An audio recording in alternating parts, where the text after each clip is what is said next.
nunca vimos a nossa comunidade, a nossa sociedade aqui em Camaçari tão desprovida de arte, tão desprovida de tudo que ensine e eduque as pessoas através das artes, da dança, do teatro, da música.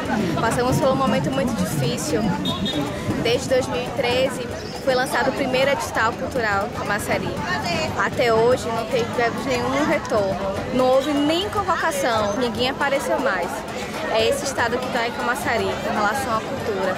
Estamos aqui hoje, todo mundo está envolvido nisso, a sociedade civil está envolvida nisso. Todo mundo tem direito de ser educado pela arte, isso é dever do Estado. Estamos aqui reivindicando os nossos direitos, buscando melhorias para a classe, aqueles que dedicam, que têm suas horas de trabalho reduzidas a nada. Estamos cansados disso. A cultura não vai se calar, não vai se calar. Olha, essa mobilização pela cultura, essa promoção da dignidade da pessoa, isso é muito importante.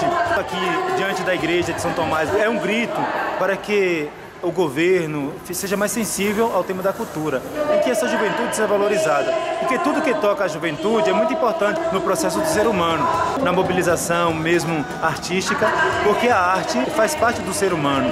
Como a religião faz parte, a arte ela incentiva, ela eleva a autoestima da pessoa. Estava vendo agora um pagode muito bonito e que valoriza de fato aquilo que é o povo da Bahia, que é o nosso povo do gueto. Eu sou o Padre Valmir Miranda, pároco da Catedral de São Tomás de Cantuária, aqui em Camaçari.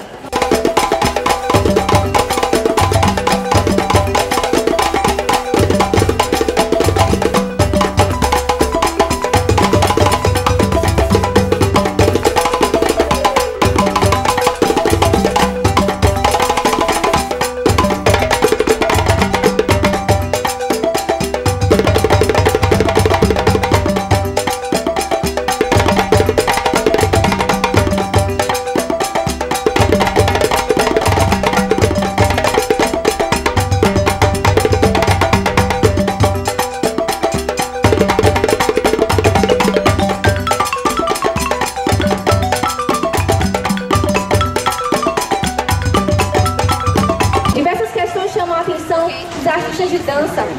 A lacuna mais grave é que constituiu promessa do governador Rui Costa em campanha é o nível reduzido de verbas para a cultura, o que nos faz pensar que se deva perseguir pelo menos 2% de recursos do orçamento estadual para a cultura, ampliando assim os bens culturais acessados pela população e devidamente protegidos e preservados pelo Estado. No município de Camaçari, nem isso alcançamos. Não há política transparente quanto às verbas destinadas à cultura, quiçá as verbas direcionadas à dança. Estamos cientes que é preciso envolver a iniciativa privada e particular no esforço cultural, a necessidade de reformatar o financiamento e a tributação do Estado, de que, em tempos de reestruturação produtiva, não cabe apenas ao Estado, embora este tenha a responsabilidade principal. Entendendo que, de acordo com a Lei 12.365, de 30 de novembro de 2001, no artigo 11, a Secretaria de Cultura tem finalidade coordenar a política cultural do Estado, sendo de competência organizar, supervisionar e promover a estruturação dos sistemas setoriais.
A gente está fazendo essa mobilização pela nossa arte, pela nossa cultura. Nós estamos mostrando que somos resistentes, nós estamos mostrando que estamos presentes aqui como bailarinos, como profissionais.